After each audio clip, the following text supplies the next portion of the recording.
Well, Jennifer, thank you so much for joining us on stage. It was a great conversation, really kind of blending the business with the technology and the innovation related to this navigating the energy transition. And I was curious, what were your biggest takeaways?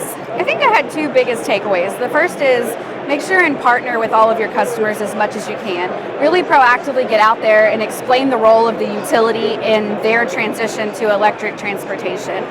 Get them to understand what role you play, how you can help them, how you can partner with them, and provide them as much information at the start of their project as possible to prevent issues farther along the way in their project.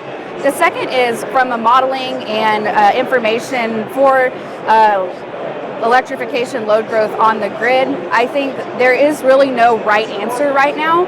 I think you take what you know is true for your service territory and you start there.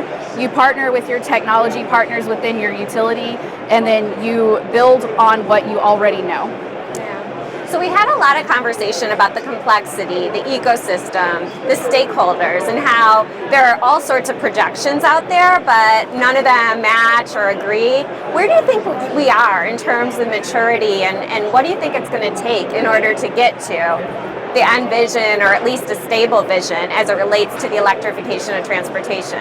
Honestly, I think it's going to require a ton of partnership between industry and the utility and the OEMs and the EVSE manufacturers.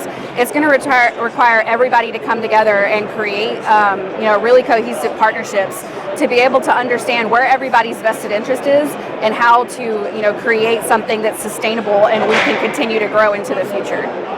Fantastic. Really appreciate your partnership in delivering this message and hope we can continue the conversation. Yeah, absolutely. Thank you so much. Thanks.